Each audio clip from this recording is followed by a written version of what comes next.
Today's video is all about the new Yamaha XSR 155 first impression review. So hello everyone, this is Tahzib Sifat. Welcome to Sifat on the Way. So let's talk about the specification of this bike.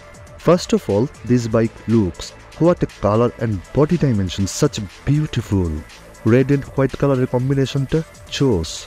I can't wait to talk about the engine power of this bike. Engine type liquid cooled single cylinder 4-stroke 4-valve SOS এর একটি engine 155.1cc এর ইঞ্জিনটিতে maximum power produce করে 19.3 bhp at 10,000 rpm and maximum torque produce করে 14.7 Newton metre at 8,500 rpm এবং এই বাইকটিতে fuel injector system ব্যবহার করা হয়েছে। Talk about the brakes. Front brake ব্যবহার করা হয়েছে 282 mm এর একটি সিঙ্গেল ডিস্ক এবং রেয়ারে ব্যবহার করা হয়েছে 220 mm এর একটি single disc and the chassis of this bike is delta box and front suspension ব্যবহার করা হয়েছে USD Frox এবং রেয়ারে ব্যবহার করা হয়েছে সুইং আর্ম। টায়ার নিয়ে যদি বলি, ফ্রন্টে ব্যবহার করা হয়েছে 110/70 সেকশনের টায়ার এবং রেয়ারে ব্যবহার করা হয়েছে 140/70 সেকশনের tyre and both are 70 inch. বাইকটির kerb weight 134 kg, seat height 810 mm and ground clearance 170 mm and the fuel tank capacity হচ্ছে 10 liters. So that's it. আশা করি বাইকটি সম্বন্ধে যথেষ্ট ধারণা পেয়েছেন। Now it's time to ride this bike এবং ride করে শেয়ার করব বাইকটা আসলে কেমন। So let's begin. সো এখন সময় হচ্ছে বাইকটা টেস্ট রাইড দেওয়ার এবং প্রথমে আমি স্পেসিফিকেশনগুলো তো আপনাদেরকে বলেই দিলাম এবং আপনাদের এখন যথেষ্ট ধারণা রয়েছে এই ব্যক্তি সম্বন্ধে এবং আমি যদি এখন এটাকে রাইড করি এবং প্র্যাকটিক্যালি বোঝাতে চাই তখন আপনারা খুব ভালোভাবে বুঝতে পারবেন। প্রথমেই যদি আমি এই বাইকটা টেস্ট রাইড দিতাম তখন আপনাদের মধ্যে একটা ডাউট থাকতো যে না, বাইকের সম্বন্ধে তো আমি কোনো কিছু জানি না। তো যেহেতু আমি প্রথমেই স্পেক নিয়ে বলে দিয়েছি, তো এখন আশা করি আপনাদের মধ্যে যথেষ্ট ধারণা রয়েছে। তো চলুন শুরু করা যাক। ইয়ামাহা কোম্পানি অলওয়েজ ভালো কিছু প্রোভাইড করে থাকে, তার মধ্যে অ্যাক্সেসরিও কোনো অংশে কম নয়। 60th অ্যানিভার্সারি MotoGP এডিশনের দুইটা বাইক ইয়ামাহা লঞ্চ করেছে।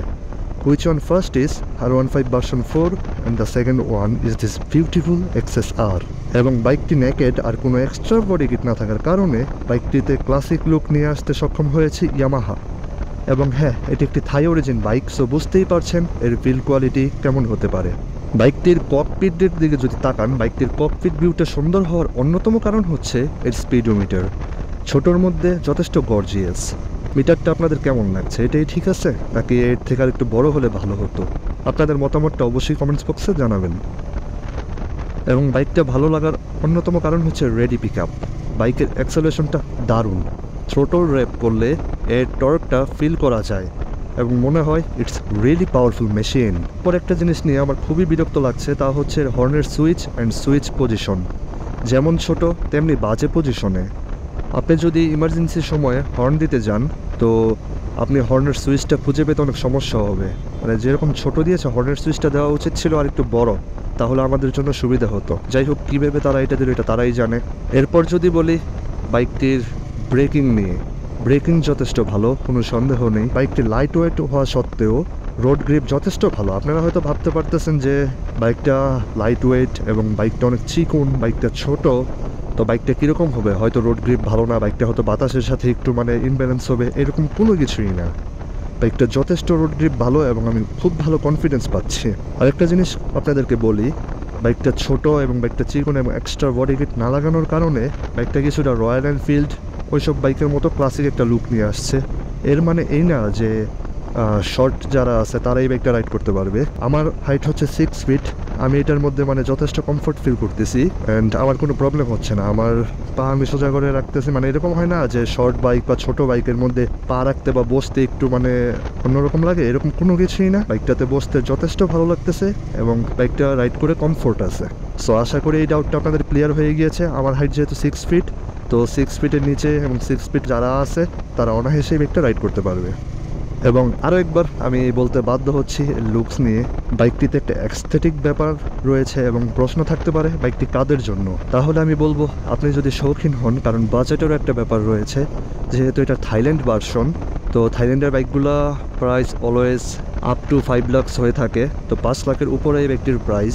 তো আপনি যদি শক্তিশালী ইঞ্জিন ক্ষমতার পাশাপাশি ক্লাসিক ভাইব এবং ফ্যাশনেবল লুক চেয়ে থাকেন তাহলে এই ব্যক্তি আপনার জন্য। আশা করি প্র্যাকটিক্যালি আপনারা বুঝতে পেরেছেন বাইকটি কীরকম, এবং আমার কাছে রাইড করে যথেষ্ট ভালো লাগছে। দেখতে যতটা ভালো, বাইকটার পাওয়ার এবং বাইকটার কমফোর্টনেস সব কিছুই মিলিয়ে আমার কাছে ভালো মনে হয়েছে এক্সএসআর বাইকটি। So that's all for today, hope you enjoy this video. এই বাইক নিয়ে যদি আপনাদের কোনো প্রশ্ন থেকে থাকে তাহলে কমেন্টস করে অবশ্যই জানাবেন, আমি তার উত্তর দেওয়ার যথাসম্ভব চেষ্টা করব। এবং এই ভিডিওতে যদি কোনো কিছু ভালো লেগে থাকে then hit the like button, and চ্যানেলে নতুন হয়ে থাকলে সাবস্ক্রাইব করে হয়ে যাবেন আমাদের ফ্যামিলি মেম্বার। তো আজকে বিদায় নিচ্ছি এখানেই, দেখা হচ্ছে পরবর্তী কোনো নতুন ভিডিওতে। Till then stay